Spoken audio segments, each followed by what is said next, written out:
Realmente es difícil instaurar una causa para este tipo de miomas. Siguiente, por favor.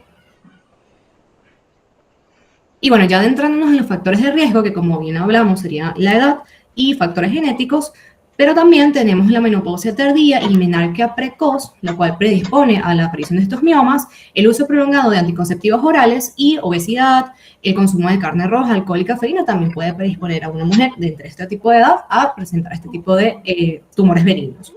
Con respecto a sus síntomas, es importante destacar que va a tener un sangrado menstrual abundante o prolongado, puede presentarse dolor o presión pélvica debido a la propia masa del tumor. La infertilidad y complicaciones durante el embarazo es bastante común y los síntomas urinarios o digestivos por la propia comprensión. Pero también es importante destacar que realmente muchas veces estos miomas no dan síntomas, sino más bien pueden aparecer en cualquier cita ginecológica de revisión.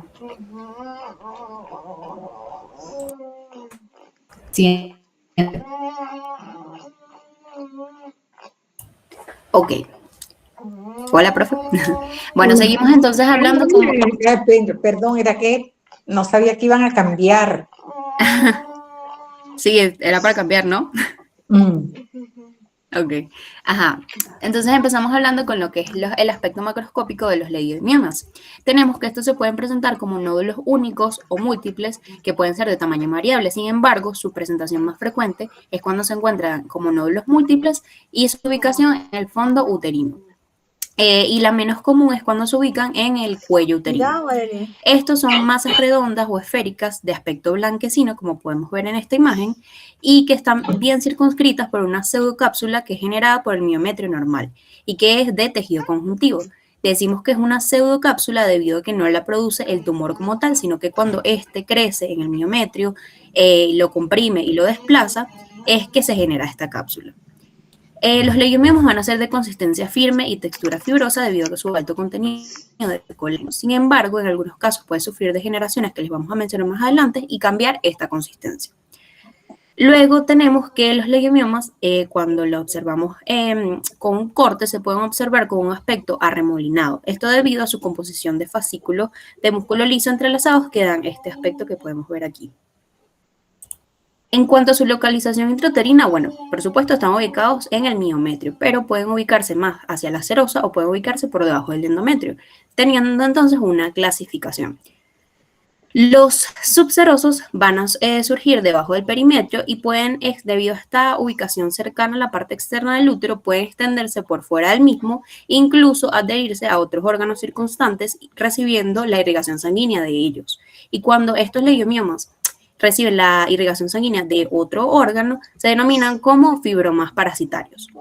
En estos casos también se pueden formar fibromas pediculados que tienen como un tallo y este pedículo puede sufrir una torsión, causando síntomas de dolor abdominal. Y luego tenemos el intramural. Este es el más común y es el que se ubica en el espesor del miometrio. Cuando estos son de gran tamaño, pueden a su vez aumentar el tamaño del útero y están asociados con síntomas que nos mencionó nuestra compañera Ana, como la infertilidad, el aborto espontáneo y el parto prematuro. Por último, tenemos los submucosos, los cuales se desarrollan por debajo del endometrio. Y estos, a pesar de representar apenas el 5% de los leiomiomas, son los que más frecuentemente tienen manifestaciones clínicas. Pueden además crecer, de nuevo, por su ubicación esta vez cercana a la luz, pueden crecer hacia la cavidad uterina, cambiando su forma. Y también, al igual que los subserosos, pueden formar fibromas pediculados que pueden sufrir una torsión en su pedículo. Eso es mío, Morel, eso es mío. Continuando entonces con la parte microscópica. Ay, no, esto para la maestra, para la profesora. Buenas, bueno, vamos a continuar con los aspectos microscópicos. Básicamente el leomioma uterino se caracteriza por haces entrelazados de células musculares lisas fusiformes, con núcleos alargados y escasos pleomorfismos, organizados en patrones bien delimitados y sin atípica significativa. Así como dijo mi compañera Ana, es un tumor benigno, por lo que la arquitectura celular es ordenada y uniforme, a diferencia de lesiones malignas como el leomiosarcoma. Siguiente, por favor. Bien, vamos a continuar con lo que es la estructura general. Cuando observamos un leomioma a bajo aumento, lo primero que destaca es su arquitectura. A diferencia de un mioma heteronormal, que es más ordenado, aquí vamos a ver un caos organizado, así como un patrón. Y bueno, se describe clásicamente como haces de fibras musculares lisas dispuestas en énfasis intersecantes, es decir, que las fibras se van a cruzar entre sí en diferentes direcciones, creando una apariencia arremolinada o de remolino, así como lo podemos ver en la imagen. Además, el tumor está bien delimitado del tejido circundante y a su vez separado por una pseudocápsula de tejido conectivo comprimido. Mamá. Luego tenemos las características citológicas. Si aumentamos la potencia del microscopio vamos a la unidad fundamental, que sería la célula neoplásica, tenemos tres características. Está la forma, que son células fusiformes, es decir, alargadas y delgadas. El citoplasma, que es abundante y eosinófilo, se ve rosado intenso y es de aspecto fibrilar. Y el núcleo, que es más alargado y tiene bordes rombos o redondeados, que bueno, esto se conoce clásicamente como núcleos en forma de puro o de cigarro. Sí, se puede ver también igual en la imagen, hay una flechita azul que más o menos indica cómo se ve el núcleo. Luego tenemos la mitosis y atípica, que ¿cómo sabemos que esto no es un cáncer? Bueno, la respuesta es que es la actividad mitótica. En un leomioma clásico, las figuras mitóticas son escasas o están ausentes. Si viéramos muchas células dividiéndose, núcleos muy irregulares o muerte celular masiva, ya no estaríamos hablando de un mioma común, sino que tendríamos que preocuparnos por un leomiosarcoma. Siguiente, por favor. Y bueno, para finalizar como con esta parte del aspecto microscópico, tenemos los cambios secundarios, o también llamados degeneraciones, que es importante mencionar que el mioma no siempre se ve perfecto. A medida que crece, su riesgo sanguíneo falla y el tejido sufre degeneraciones. Como lo vemos aquí en el cuadrito, empezamos con la hialina, que es la más común. Está en un 60 y 65 de los casos. Aquí básicamente el tejido liso es reemplazado por colágeno acelular, que es material rosado y homogéneo. Y bueno, es el resultado final de la isquemia leve crónica. Luego tenemos la quística, que ocurre en el 4% de los casos, es una evolución de la hialina, y el tejido hialinizado se licúa formando cavidades llenas de líquidos dentro del mioma. Continuando con la roja, que es típica del embarazo o uso de anticonceptivos, aquí ocurre un infarto hemorrágico agudo por obstrucción del drenaje venoso, provocando un dolor intenso y breve. Y por último tenemos la calcificada, que es común en la posmenopausia, y bueno, aquí básicamente se depositan las sales de calcio, carbonatos y fosfatos en el tejido necrótico, volviendo el tumor duro como una piedra.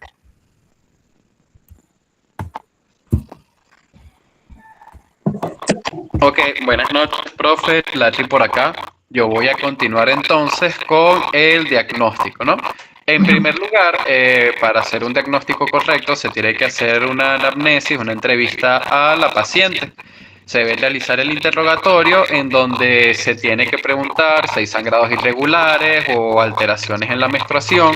Esto es una de las principales características, bien sea porque el sangrado sea abundante, porque el sangrado sea fuera de fecha.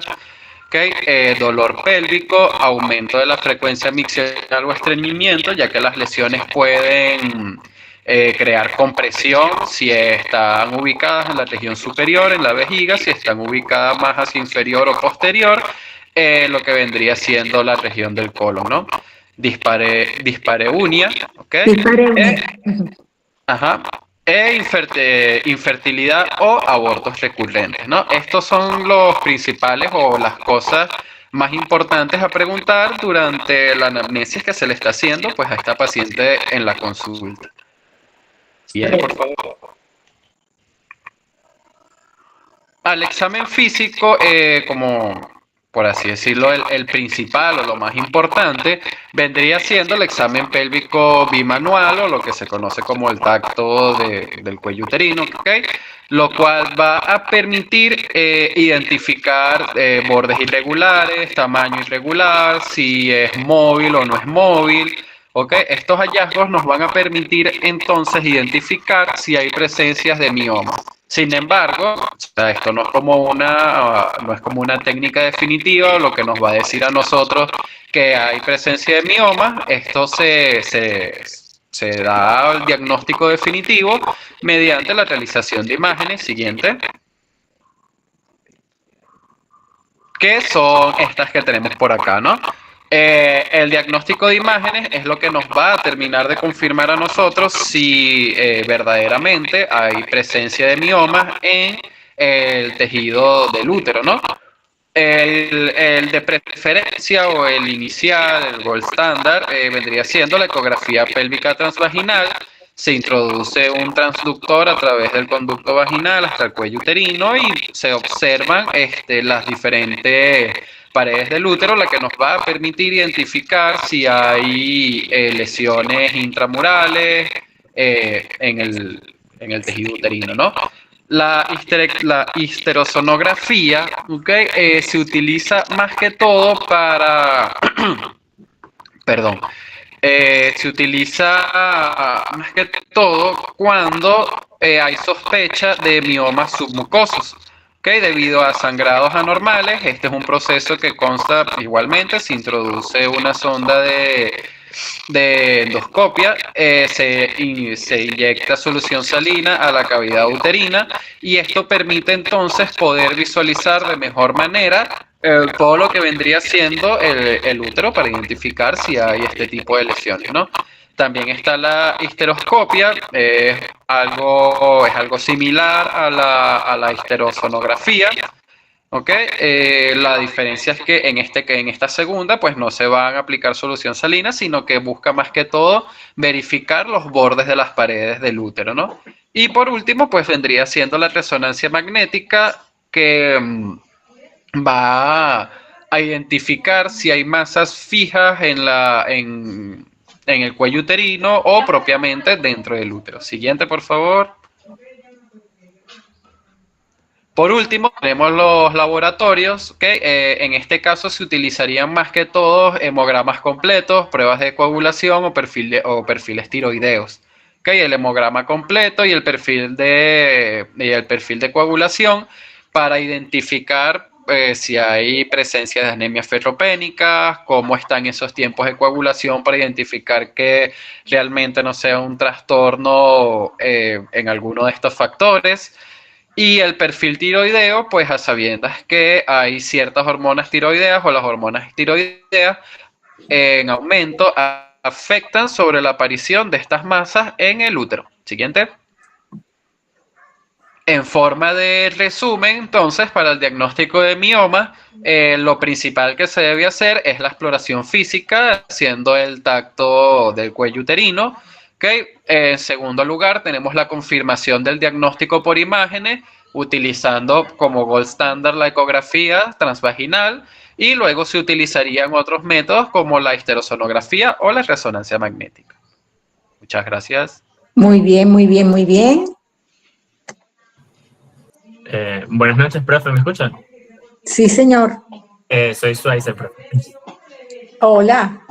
Hola, profe. Bueno, ya para culminar este seminario, vamos con la última sección en la cual le quisimos traer un caso clínico para poder entender más la sintomatología y las manifestaciones clínicas que se presentan con una paciente que presenta lo que estamos hablando en el seminario. Así que bueno, el caso clínico consiste en paciente femenina de 39 años de edad con antecedentes de nuligravidez. Esto quiere decir que es una paciente que nunca ha pasado por un proceso de parto, ni de aborto, ni ha dado a luz. Ella acude a consulta por presentar un cuadro clínico de 12 meses de evolución, caracterizado por menorragia persistente, la cual ha condicionado un estado de anemia ferropénica crónica. La paciente refiere además de sensación de ocupación pélvica y poliaquiuria por compresión vesical. A la exploración física se palpa el útero aumentado de tamaño, con contornos irregulares y consistencia firme, alcanzando el nivel de la sínfisis del pubis. Se realizó una ecografía pélvica que reveló un útero de 12,5 centímetros por 8,4 por 7,2, con presencia de múltiples formaciones nodulares y hipoecoicas. Todo este caso clínico nos da la clara señal de que el diagnóstico es varios leiomiomas, específicamente uno submucoso de 4 centímetros, el cual está protuyendo hacia la cavidad endometrial, y otros 2 intramurales, los cuales se encuentran en la pared posterior, de 5 centímetros y 3 centímetros de diámetro mayor. Pásalo, por favor.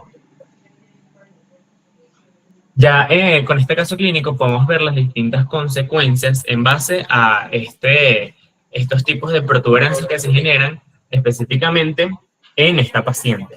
Yo les quise traer varias ecografías, que es uno de los estudios que más se utilizan para poder ver estas estructuras, en las cuales en la parte superior izquierda podemos ver un tipo de mioma submucoso, que era lo que estábamos mencionando, que se encuentra más que todo pegado al área del endometrio. Todas las áreas que veamos que son más hipoecoicas, es decir, que se ven como más oscuras o más negras, es donde se encuentran este tipo de estructuras de las cuales estamos hablando en el seminario. Debido a que como se encuentra una estructura bastante densa, el cual no permite pasar a las ondas que se generan por la ecografía, por eso es que la señal que nosotros vamos a recibir es más oscura. En este caso la vemos más cercana al endometrio en la parte superior. En la parte superior derecha podemos ver a un mioma intramural. Estos son los que ya hemos visto, que se ubican más que todo en la parte muscular. En la parte inferior izquierda podemos ver los miomas subserosos, que es el que encontramos más en la capa serosa o en el perimetrio, o podemos ver distintos pacientes con miomas múltiples, como lo es abajo y a la derecha, en la cual poseen más de uno, como lo es en el caso clínico, y pueden variar dependiendo de la ubicación en la que se encuentran. Pásalo, por favor. Dependiendo de las manifestaciones clínicas que presente el paciente, podemos tomar tratamientos distintos. Aquí por lo menos nos quisimos enfocar en las distintas alternativas que se le pueden ofrecer al paciente para el manejo y su tratamiento. Dependiendo de la fase, dependiendo de si hay síntomas y dependiendo de cómo lo queremos abarcar. En una primera instancia, por lo menos en este caso clínico, se busca, uno, la estabilización del paciente. En este caso sería la intervención del mismo con la implementación de hierro, ya sea vía oral o intravenosa, y de distintos fármacos como los AINES. Esto para corregir las manifestaciones como lo es la anemia ferropénica causada por el sangrado y bueno, el dolor pélvico que presenta el paciente. Sería lo básico. Ya como tal, para tratar el origen de estas manifestaciones clínicas, tenemos varias opciones. Entre estas 4, dependiendo del estatus del paciente. En el primero encontramos lo que primero se realiza, que es el manejo prequirúrgico, que es básicamente todos aquellos fármacos que me ayudan a detener el progreso de esta estructura que me está generando daño y por ende también reducirme su tamaño. Específicamente aquí se utilizan los análogos de la GnRH, como lo puede ser la leuprolida. Básicamente esto me va a ayudar a disminuir la carga hormonal, por ende el desarrollo de esta estructura me disminuye el tamaño de los miomas y a su vez su vascularización, provocando que así, al momento de que vaya a haber una intervención quirúrgica, sea muchísimo más fácil poder extraerlos. Aquí tenemos 3 opciones quirúrgicas las cuales se pueden tomar. En la primera podemos encontrar algo más radical, en el cual, dependiendo del plan de vida que tenga la paciente, es decir, si ya es una paciente que capaz tiene una edad bastante elevada, ya ha tenido hijos y no planea como poderse tener capaz otro embarazo más adelante, se pudiera tomar esta alternativa, la cual es una histerectomía, ya sea total o subtotal. Total es cuando ya retiramos todo el cuerpo del útero, al igual que el cuello uterino, y el subtotal cuando solamente se retira el cuello, pero no, se retira el cuerpo, pero no el cuello como tal. Esto sería ya una resolución definitiva en pacientes con la paridad satisfecha o síntomas bastante graves. Eso sería como el último recurso que se utilizaría. Hay otro recurso quirúrgico que es más conservador, que ya esto se tomaría en pacientes un poco más jóvenes, que no han tenido hijos, que sí planean tener un embarazo próximo, ya sea en unos años o a corto plazo, en los cuales se realiza una miomectomía, ya sea abdominal, laparoscópica o histeroscópica, en el cual solamente se busca preservar el útero, pero atacar o eliminar esos miomas en específicos que se encuentran dependiendo de la subserosa, submucosa o intramural. O bueno, si hay varios tipos. Y por último estaría el tratamiento alternativo. También estuve leyendo que hay veces que se realizan distintas embolizaciones de arterias uterinas, que básicamente es como colocar un taponamiento en ciertas arterias uterinas, obviamente no todas, las cuales me van a estar irrigando estos miomas para poder así generar una especie de necrosis selectiva, la cual podemos disminuir la irrigación a esa área donde se encuentra el mioma, poco a poco se va necrosando, va muriendo y por ende ya va disminuyendo su tamaño y capaz en algún momento o se deja completamente inerte en ese espacio o se puede retirar porque ya no es nocivo o no genera manifestaciones clínicas. Por ende, el objetivo clínico de ese sería reducir el riesgo sanguíneo del tumor sin cirugía mayor. Así que bueno, ya viendo todo lo que han hablado mis compañeros y mi persona, para ponerlo a modo de resumen, podemos hablar de que este tipo de estructuras en el organismo normalmente tienden a ser benignas. Estas pueden ser tratables, si obviamente hay distintas observaciones con previos chequeos y que se maneje a tiempo, y que también tiene solución. Así que nada, por hoy sería todo. Muchísimas gracias por su atención. Ay, de verdad que muy bien. Y ese realmente era el objetivo. El objetivo era ese, que ustedes sepan que existen lesiones benignas, lesiones malignas, y que muchas veces una lesión puede ser benigna y ocasionar problemas clínicos severos. Entonces hay que tratarlas, las diferentes formas de tratarlas, y que sepan de dónde se están originando y qué es lo que producen. Bueno, en general fue un seminario bastante largo, porque ustedes querían darlo todo, ya que tienen mucho trabajo. Faltamos nosotros. ¿Ah? Faltamos nosotros. ¿Quiénes faltan? ¿Quiénes son nosotros? El último grupo. Sí, pero ¿qué tienen que dar, Dios mío? El tema de teratoma.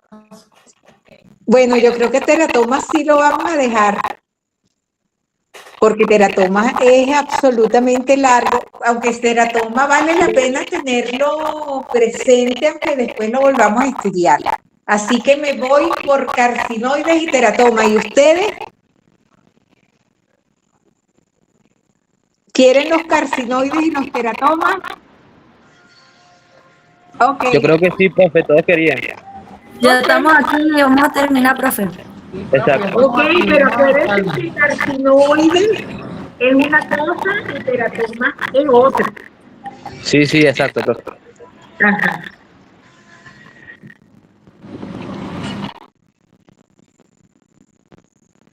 Sí, igualito, por lo menos los teratomas lo vamos a ver después en lesiones de los testículos. Pero es interesante que se sepa que son de las 3 hojas embrionarias. Y el carcinoide se originan en las células neuroendocrinas. Y el carcinoide es muy interesante porque células neuroendocrinas están en todos los órganos. Y bueno, y hay un abanico en la clasificación. Ok, perfecto. Vámonos. Ok, bueno, buenas noches, ya para terminar, ¿verdad? Bueno, somos el grupo número 7 y bueno, vamos a hablar de carcinoides y teratoma. Siguiente.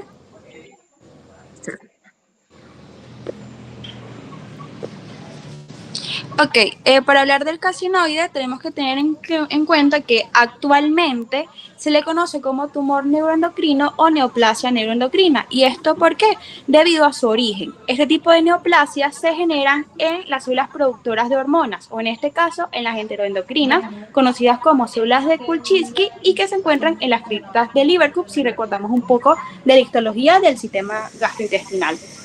Oye, pero no me acuerdo, las de Kulczynski están en el pulmón. Sí, porque es que también... Bueno, pero igualitos son células neuroendocrinas, pero en el pulmón específicamente se llaman Kulczynski. Ajá. Sí, exacto, porque estas células se pueden encontrar tanto en el pulmón como en la... O sea, estas células neuroendocrinas las podemos encontrar en el pulmón y también parte del sistema gastrointestinal. Ok. Pero en este caso, bueno, nos vamos a enfocar en los carcinoides que se generan en el apéndice fecal o en el colon sigmoides. Siguiente. Ok.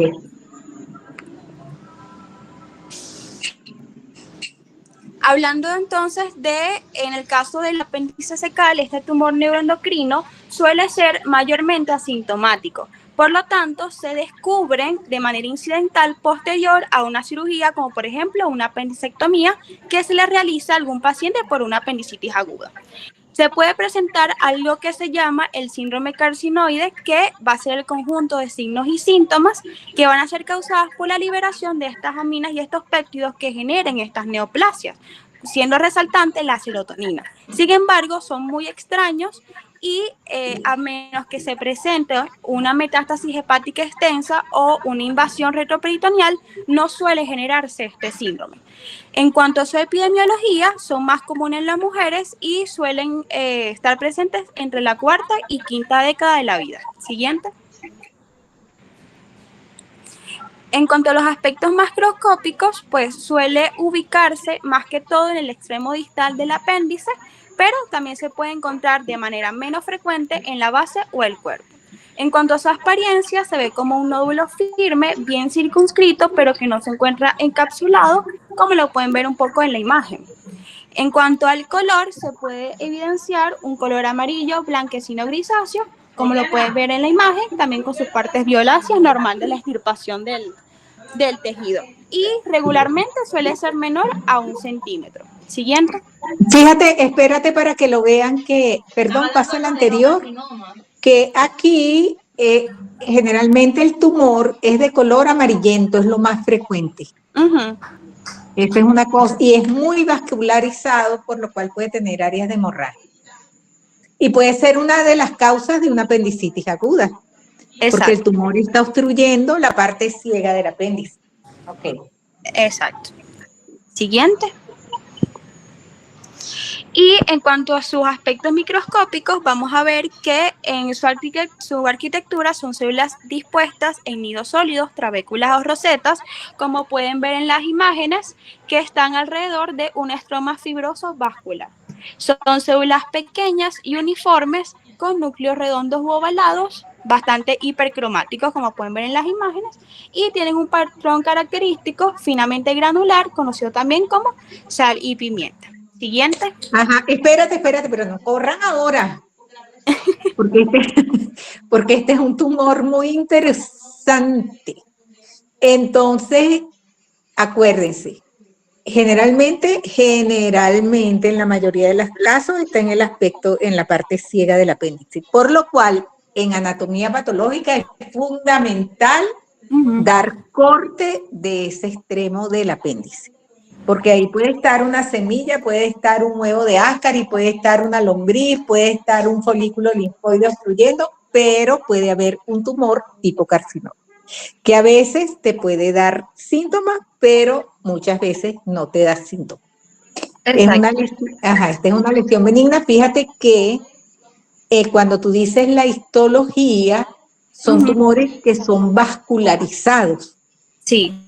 Porque como producen péptidos, neuropéptidos, generalmente como cualquier glándula neuroendocrina, cualquier glándula que produce algo que se va a la vía, al torrente circulatorio, tiene que ser vascularizado. Todos los órganos endocrinos son vascularizados. ¿Ok?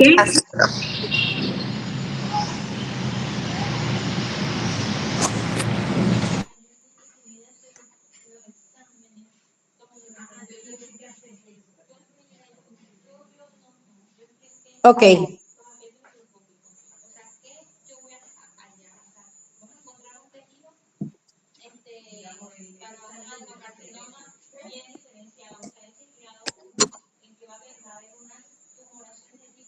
Ajá, bueno, siguiendo con el tumor neuroendocrino, específicamente en el colon sigmoide, tenemos que estos son los más raros y tienden a ser mucho más agresivos que los de el recto y el apéndice. En el colon sigmoide no se ubican frecuentemente lo que son los tumores neuroendocrinos, pero siendo el adenocarcinoma mucho más común allí. Entre los aspectos clínicos vamos a tener que el paciente va a referir dolor abdominal, va a tener pérdida de peso y su hábito evacuatorio o intestinal puede variar. Vamos a tener que la agresividad va a ser muy avanzado, es decir, para diagnosticar este carcinoma, este tumor, más que todo se encuentran en estadios más avanzados. Y es más común, como anteriormente ya dije, en lo que es el apéndice y en la zona rectal. En la edad más común es en las personas mayores de 60 años. es decir, en la 7ª década de vida. Siguiente, por favor. Ok, entre los aspectos macroscópicos vamos a tener que este suele tener una apariencia de masa grande y voluminosa, mayormente es de 5 centímetros, y en su morfología puede ser fúngicos, polipoides o ulcerados. Normalmente se encuentran en el estrechamiento de la luz colónica. Y su invasión frecuentemente invade a la muscular propia y la grasa policólica. Pericólica. Exacto. Acá lo podemos ver en la imagen, como se ve que tiene bueno, no podemos medirlo, pero se ve que no es tan grande. Siguiente. Ok, microscópico, vamos a tener que para su diferenciación del apéndice, los tumores del colon derecho o sigmoides suelen presentarse en grados más altos de diferenciación, como es el grado 3, y son más marcados y presentan necrosis.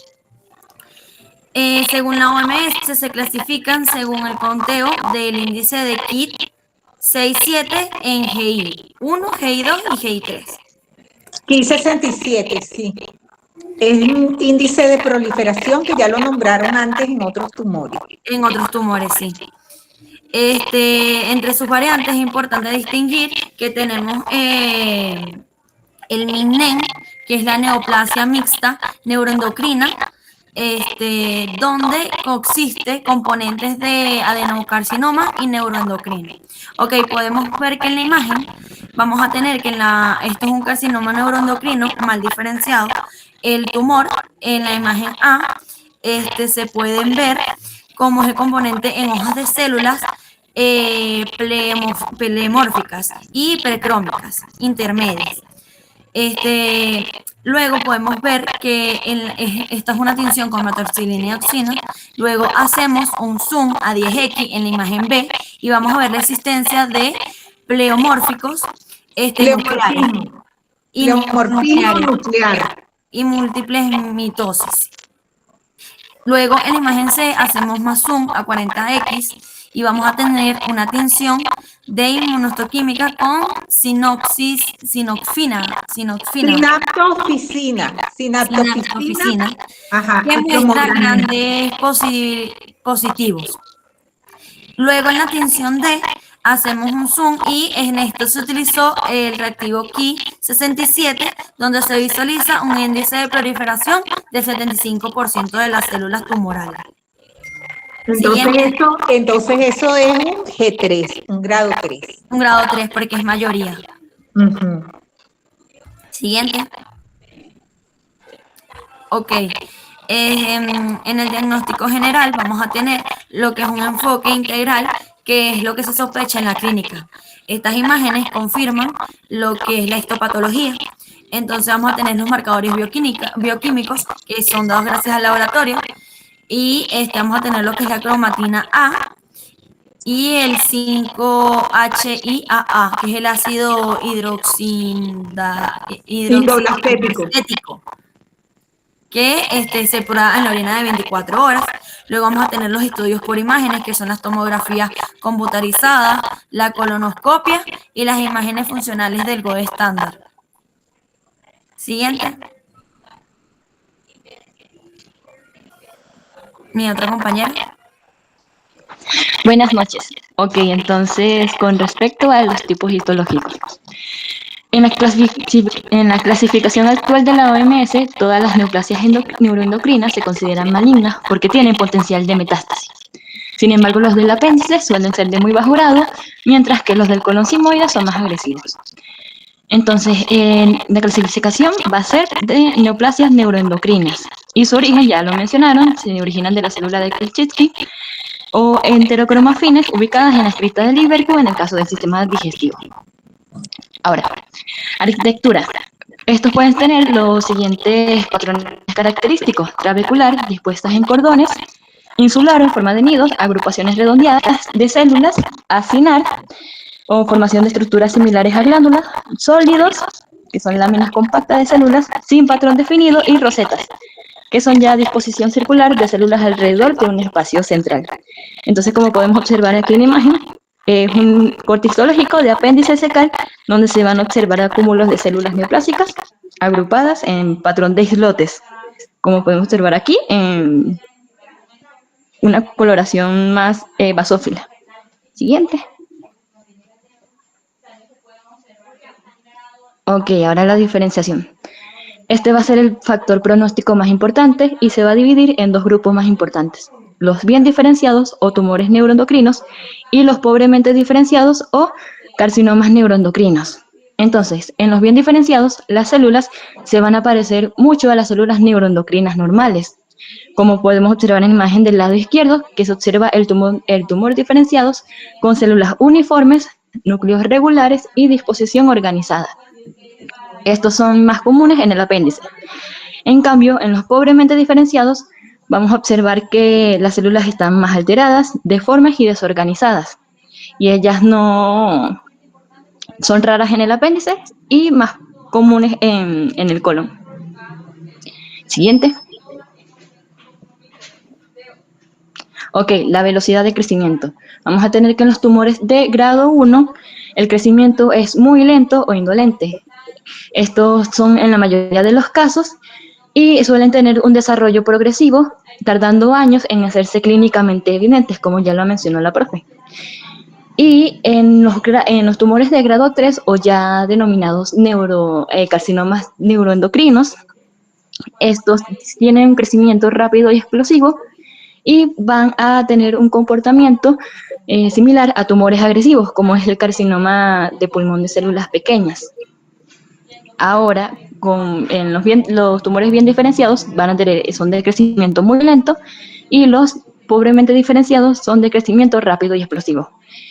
Algo que destacar es que los bien diferenciados, a pesar de que crecen muy lento, ellos pueden causar síntomas hormonales antes de ser detectados. Siguiente. Bien, ahora con respecto a la mitosis e índice Ki67. La OMS utiliza el conteo de mitosis y el marcador de Ki67 o la proteína de proliferación para definir la malignidad. Tenemos entonces grado 1, grado 2 y grado 3. El tumor grado 1 o bajo grado tiene un conteo mitótico menor a 2 mitosis por milímetros cuadrados y el índice Ki67 menor o igual a 2%. Y este comportamiento es de muy bajo riesgo, casi benigno. En el grado 2 tenemos el conteo mitótico de 2 a 20 mitosis y el índice Ki67 de 3 a 20%. El riesgo aumenta un poco, es moderado de metástasis. Y el grado 3, que es el más alto y ya denominado carcinoma neuroendocrino, es mayor a 20 mitosis por milímetros al cuadrado y mayor a 20%. Y esto ya consta de un alto riesgo y cáncer agresivo. Siguiente. Ok, ahora un caso clínico. Se trata de un tumor neuroendocrino de apéndice cecal. Esto se sacó de la revista venezolana de oncología. Entonces, paciente masculino de 13 años, quien refiere a enfermedad actual, un día de evolución caracterizado por presentar dolor en el epigastrio, que posteriormente se localiza en la fosa ilíaca derecha, concomitantes náuseas y alza térmica, sin antecedentes personales médico-quirúrgicos de importancia. Okay. Al examen físico se presenta paciente normotenso, taquicárdico, con signos apendiculares presentes. Además, leucocitosis a predominio de segmentados, por lo que se decide llevar a mesoperatoria de emergencia con diagnóstico de apendicitis aguda, encontrando como hallazgo apéndice laterocecal interna congestiva en toda su extensión. Se realiza apendicectomía abierta apicobasal y se procesa la biopsia que reporta tumor carcinoide bien diferenciado y en la inmunohistoquímica se describe una neoplasia neuroendocrino grado 1 con un índice de Ki67 positivo en 3%. Actualmente el paciente se encuentra en control por consulta externa, libre de enfermedad, con ausencia de metástasis y no hubo necesidad de reintervención del paciente. Y bueno, como podemos observar aquí, se trata de un tumor neuroendocrino más benigno, sí, con un comportamiento benigno, que en la mayoría de los casos que observé en internet sobre los tumores de apéndice secal, neuroendocrino de apéndice secal, todos tienen como un diagnóstico inicial de apendicitis aguda, que luego cuando se procede a la intervención quirúrgica se observa que en realidad, bueno, se lleva el hallazgo de que se trata La causa es un tumor. un tumor neuroendocrino. Entonces, esto debido a su crecimiento lento y, bueno, casi pocos síntomas, ausencia de síntomas, a diferencia del el tumor endocrino del colon sigmoides, que es más agresivo. Claro, pues este es un niñito de 13 años y generalmente ellos no tienen tumores agresivos, sino son tumores G1, generalmente. Sí, exacto, pero bueno, siguiente.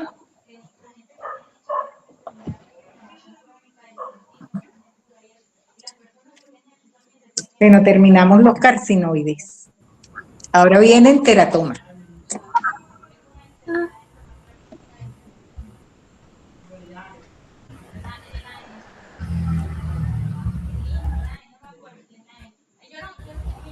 Ok, continuamos con teratomas. Entonces, los teratomas son un tumor de células germinales. ¿Me escuchan?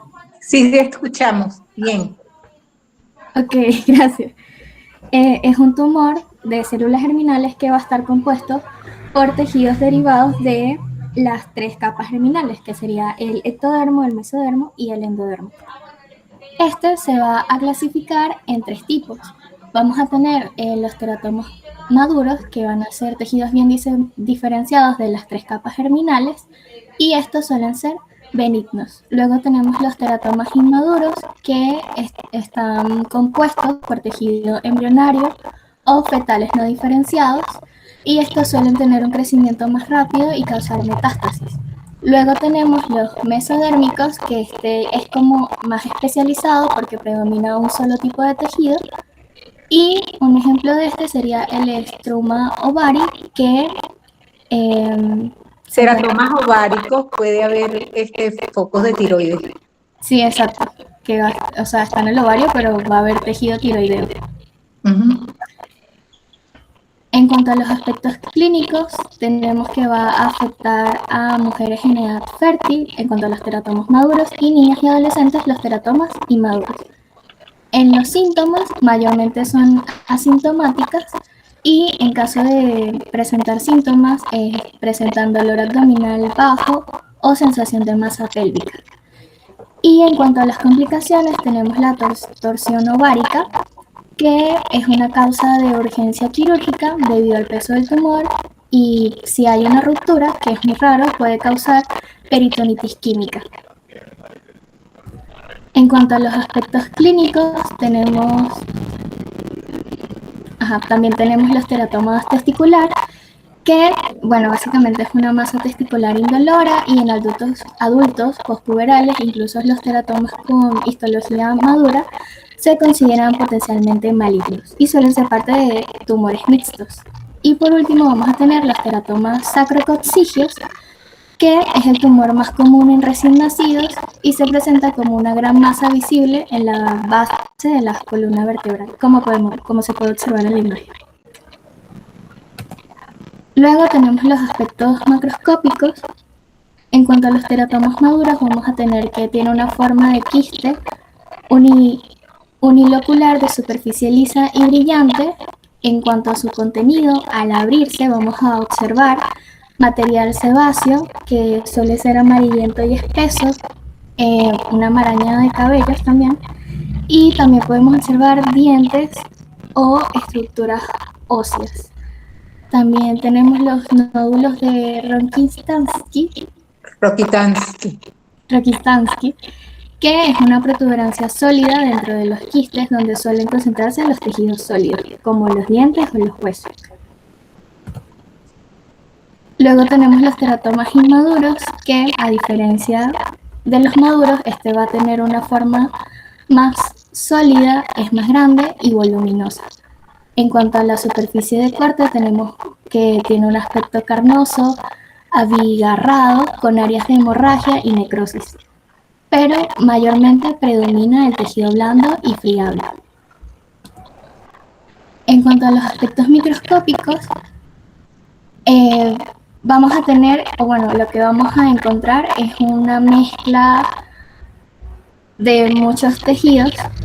Entonces vamos a encontrar derivados del ectodermo, por ejemplo, epitelio escamoso estratificado de la piel, folículos pilosos, glándulas sebáceas, tejidos.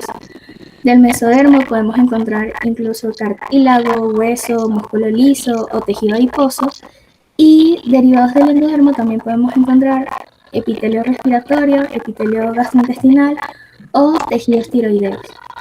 Ahora, para diferenciar entre los dos, por ejemplo, si el teratoma madura, si todos los tejidos parecen adultos, es decir, que están bien diferenciados, va a ser un teratoma maduro. Mientras que en los teratomas inmaduros hay neuroepitelio inmaduro, como los túbulos neurales primitivos, rosetas, células hipercrómicas, apiñadas, y bueno, se va a clasificar como inmaduro. En la imagen histológica vamos a observar el epitelio escamoso del lado derecho y vamos a observar tejido glandular del lado, epitelio escamoso del lado izquierdo y el del lado derecho vamos a encontrar tejido glandular.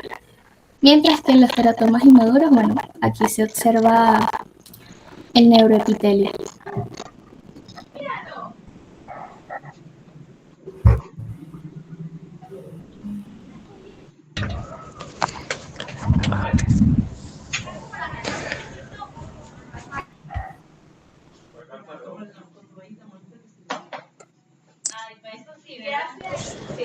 Ok, bueno, ¿me escuchan? Sí, señor Luis. Ajá, bueno, profe, bueno, soy Luis Jiménez y vamos a continuar entonces con los teratomas. Entonces, en cuanto a la parte del diagnóstico, vamos a tener que nos vamos a apoyar más que todo en lo que vendrían siendo los estudios de imagen y los marcadores tumorales. Es importante destacar que en este tipo de tumores, por llamarlo de alguna forma, la parte clínica no va a ser tan relevante, ya que vamos a tener síntomas que van a ser inespecíficos, como el dolor abdominal y una masa palpable que puede ser característico de otro tipo de tumor y no nos va a dar como que esa fidelidad de que es este tipo de tumor específicamente. Entonces, hablando un poco sobre los estudios de imagen, vamos a tener que nos podemos ayudar con la ecografía pélvica o testicular, dependiendo del caso, y lo vamos a considerar como el estudio de primera línea. Entonces, en el ovario vamos a buscar el signo de la punta de iceberg. Podemos visualizar o observar en una imagen colocada en la diapositiva cómo en el estudio ecográfico hay mucha similitud en lo que podemos ver en una punta de un iceberg. Y en cuanto a la parte posterior, vamos a observar que van a haber partes más densas y partes más claras dependiendo de la radiolucidad en el estudio. También vamos a tener que lo que vendría siendo la tomografía computarizada o la resonancia magnética, en la cual la tomografía computarizada va a ser excelente para poder confirmar si hay presencia de grasa, dependiendo si observamos densidad negativa, y si hay calcificaciones, lo cual es patogenómico de este tipo de tumores. Recordamos que cuando hablamos de que es patogenómico, va a ser un síntoma o un signo el cual va a ser muy característico y muy específico de cualquier tipo de enfermedad, y con el simple hecho de que haya presencia de ese signo o de ese síntoma, podemos ya pensar en este tipo de diagnóstico. Ahora, continuando con los marcadores tumorales, vamos a tener que en cuanto a los teratomas maduros o puros y los teratomas inmaduros, vamos a ver una diferencia. Entonces, vamos a tener que generalmente en los teratomas maduros o puros vamos a tener algunos marcadores que van a estar normales. En cuanto a estos marcadores, vamos a tener el alfa-fetoproteína, o ahí lo pueden ver en la diapositiva como AFP. Vamos a tener la gonadotropina coriónica humana beta, que es la BHCG. Vamos a tener la lactato deshidrogenasa, que es la LDH. Y también vamos a tener el CA125, que es antígeno cancerígeno 125. Entonces, debemos recordar que en cuanto a la alfa-fetoproteína, esta va a ser una glicoproteína que se va a producir en el saco vitelino y en el hígado fetal. Esto es muy importante, ya que más adelante vamos a observar que hay muchas características de este tipo de tumores que van a estar relacionadas al tejido fetal. Vamos a tener la gonadotropina coriónica humana, que como ya todos sabemos, es una hormona producida por células trofoblásticas. Vamos a tener que en cuanto a la LDH o la lactato deshidrogenasa, esta es una enzima que se libera cuando las células están en proliferación rápida o hay destrucción tisular. No es específico de este tipo de tumores, pero sí nos pueden dar como que algún tipo de indicio. Mientras que si hablamos de teratomas inmaduros o mixtos, vamos a tener que ellos sí pueden elevar la alfa-fetoproteína, mientras que los maduros, como mencioné anteriormente, mantienen valores normales. Los inmaduros sí van a elevar los niveles de alfa-fetoproteína, y si vemos que estos valores altos se acompañan de los valores de gonadotropina coriónica humana beta, vamos a sugerir, o los estudios van a sugerir la presencia concomitante de un cardiocarcinoma o un digerminoma, que es un tumor mixto. Siguiente, porfa. Bueno, regresa a la diapositiva anterior, por favor, disculpa. Ok, bueno. Aquí hay que hacer como que una aclaratoria, ya que muchas veces nos podemos preguntar si este tipo de tumores son malignos o no. Entonces, bueno, la respuesta ante esto va a ser que dependiendo del estadio de este tumor, es decir, si es maduro o inmaduro, es que podemos hablar de su tipo o de su nivel de malignidad. Entonces, vamos a tener que un teratoma maduro es generalmente benigno, especialmente en ovarios, obviamente, valga la redundancia, hablando de mujeres, aunque ya parezca muy obvio. Entonces, mientras si hablamos de un teratoma inmaduro, siempre, o bueno, casi siempre, podemos decir que va a hablar de malignidad. Una nota especial. Y esto no es estadio, esto es clasificación histológica. Ah, bueno, claro, pero lo quise colocar aquí como para una aclaratoria, para que ya tengamos presente y más adelante sepamos que hablamos de maligno y de benigno. Correcto. Ok, bueno. Entonces, aquí hay que aclarar que en cuanto a los hombres, cualquier teratoma, si es testicular, ya sea maduro o inmaduro, siempre vamos a hablar o lo vamos a tomar como que se tratara de un potencial maligno, ya que en los hombres se comporta de una manera distinta. Siguiente, por favor. Ok, bueno. Cuando hablamos de el tipo histológico o la clasificación histológica que vamos a encontrar en los teratomas, vamos a hablar en cuanto a su clasificación, vamos a tener que es un tumor de células germinales. Como ya mencionó mi compañera anteriormente, va a ser un tumor que se origina de las células germinales de las 3 capas germinales, valga la redundancia. Entonces, en cuanto a sus componentes, vamos a tener que este tumor va a contener una mezcla de tejidos derivados de el ectodermo, el mesodermo y el endodermo, que son las 3 capas germinales que ya mencionamos anteriormente. Entonces, como manera de aclarar, ya lo dijo mi compañera anteriormente, pero por si no quedó bien claro, vamos a tener que del ectodermo pueden surgir o aparecer en este tumor partes de lo que vendría siendo el epitelio escamoso, glándulas sebáceas, piel, pelo o dientes. Que de hecho esto es algo, cuando yo lo observé me pareció muy característico, es que a los tumores le ocurre la aparición de pelo y de dientes, entonces es súper chistoso. Entonces, en cuanto al mesodermo, vamos a tener que de se puede originar grasa, músculo, cartílago y hueso también. Y en cuanto al endodermo, presencia de, por ejemplo, el epitelio respiratorio, el epitelio digestivo y glándula tiroides, como mencionó la profe anteriormente. El estruma ovario. Exacto. En la imagen que se encuentra en la diapositiva vamos a tener entonces una muestra histológica que fue tenida con la adición de hematoxilina y oxina, en el cual podemos observar un teratoma quístico maduro, también conocido como un quiste dermoide, en el cual bueno, vamos a observar que está la epidermis, que es la línea que está apuntada como más amarilla, y van a haber folículos y glándulas sebáceas. Importante destacar o recordar que, como mencionó mi compañera anteriormente, en cuanto al teratoma maduro, vamos a encontrar ya que van a ver estructuras completamente formadas, es decir, un tejido que ya ha sido completamente diferenciado y especializado. Entonces, por eso es que en los maduros podemos evidenciar completamente lo que vendrían siendo las glándulas y los folículos que podrían considerarse ya de manera adulta, pues. Siguiente, porfa. Ok.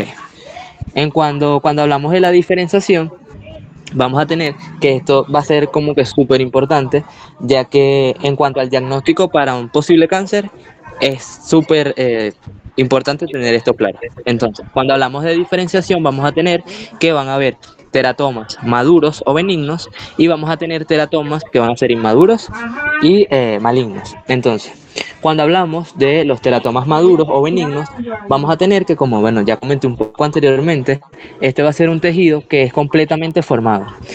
Vamos a encontrar piel, pelo, grasa, dientes y huesos. Este tejido ya terminó de crecer y de diferenciarse. Por eso es que en la imagen que está en la diapositiva pueden ver cómo claramente se ven los dientes, el pelo y bueno, parece como hasta, no sé, parece un mostrico. Mientras que en cuanto a la diferenciación inmadura, que vendrían siendo los malignos, vamos a encontrar que hay presencia de un tejido que aún no ha completado su diferenciación. Entonces, el marcador principal que debe estar presente va a ser un neuroepitelio inmaduro. Recordemos que este neuroepitelio va a ser un tejido cerebral fetal que embriológicamente se considera como primitivo. Hay que aclarar que mientras haya más neuroepitelio, se puede como que hablar de más malignidad, es decir, más neuroepitelio, más malignidad. Siguiente, porfa.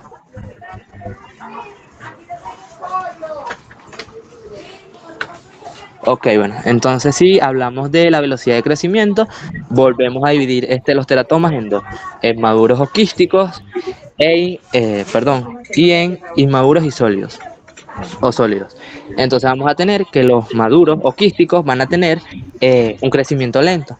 Debido a que tienen un crecimiento lento, por eso es que también lo podemos denominar como benignos. Entonces, generalmente ellos van a crecer es por acumulación de fluidos y también por material sebáceo. Ellos normalmente pueden crecer entre aproximadamente 1,8 milímetros por año. O sea, si se ponen a ver, es un crecimiento muy lento. Y esta división o este crecimiento no se va a dar por división celular rápida. Entonces, en la imagen que podemos ver donde está maduro quístico, vamos a tener un teratoma maduro quístico, que como ya mencioné anteriormente es benigno. En la imagen se ve o se observa un corte transversal en el cual, como ya también mencioné anteriormente, se pueden ver las glándulas sebáceas y los folículos pilosos ya bien desarrollados. Es decir, que este tejido ya fue bien diferenciado y por eso es que ya se habla de que es maduro. Entonces, de la otra parte de la diapositiva vamos a tener los inmaduros o sólidos. Entonces, cuando hablamos de ello, vamos a tener que poseen un crecimiento rápido, es decir, que pueden duplicar su tamaño en semanas o meses, e invadiendo la cápsula del ovario, si hablamos de un tumor ovárico, obviamente, y también puede invadir estructuras vecinas en muy corto tiempo.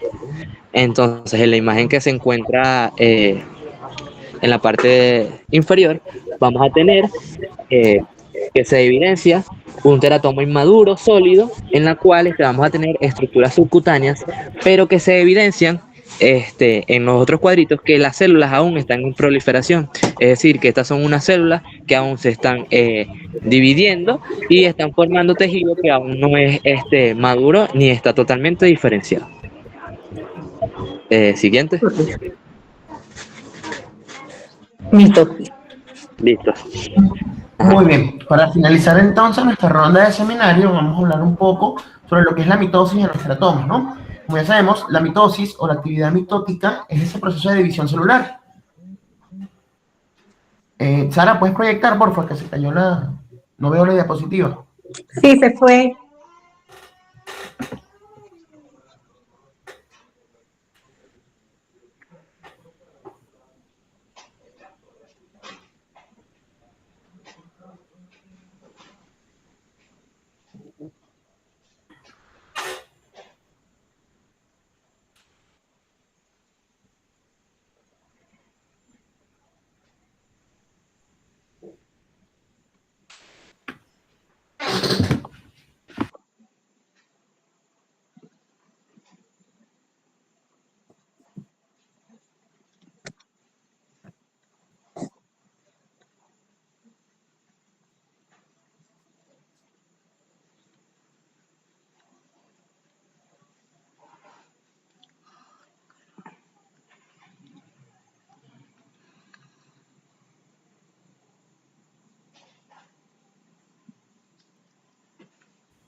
¿Ya se ve la diapositiva?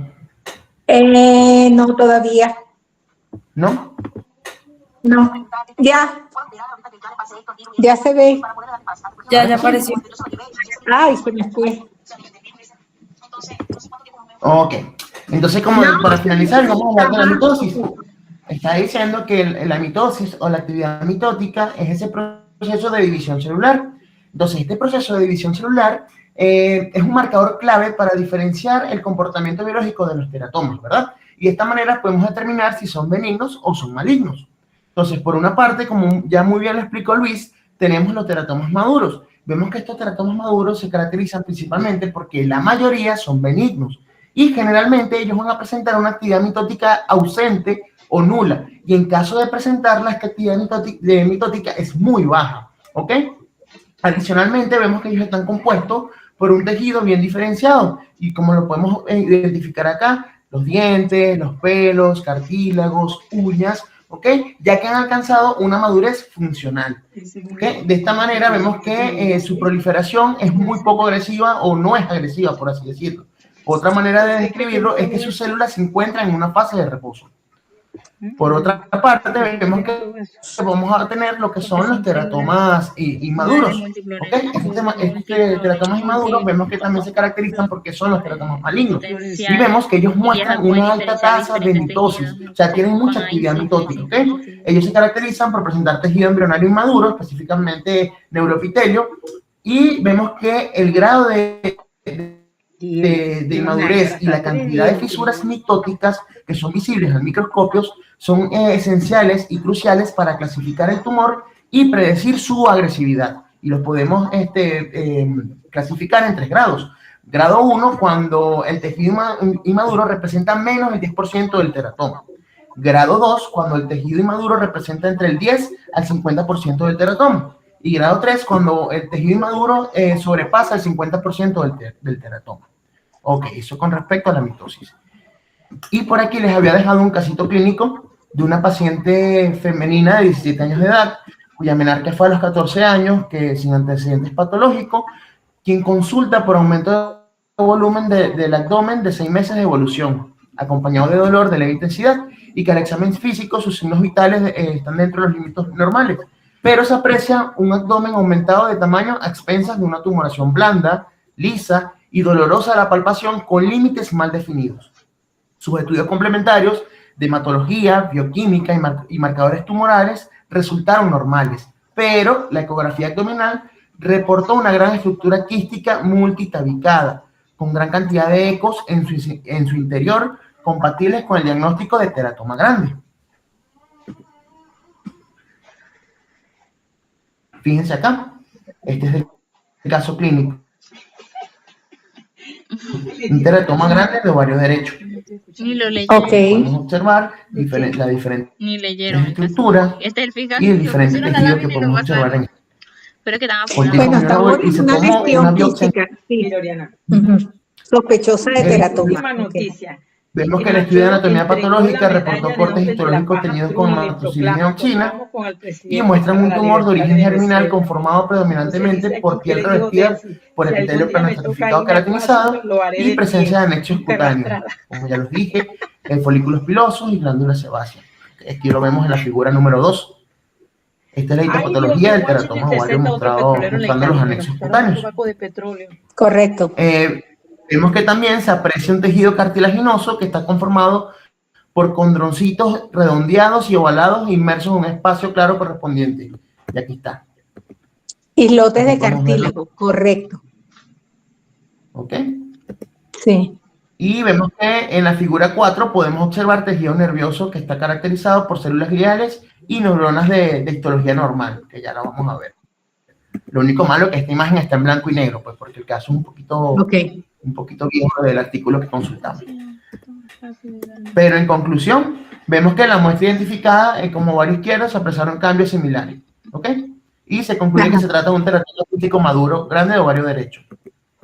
Ok, buen pronóstico. Buen pronóstico, extirpado totalmente. Muchísimas gracias. Ya.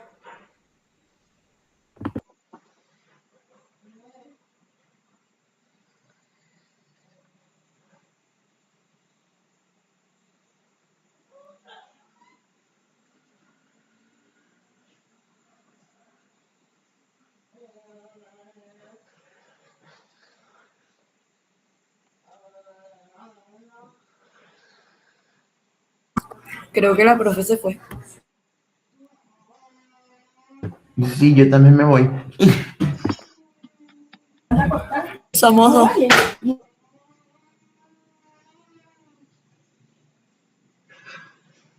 Que va a ser un escudo de seguridad.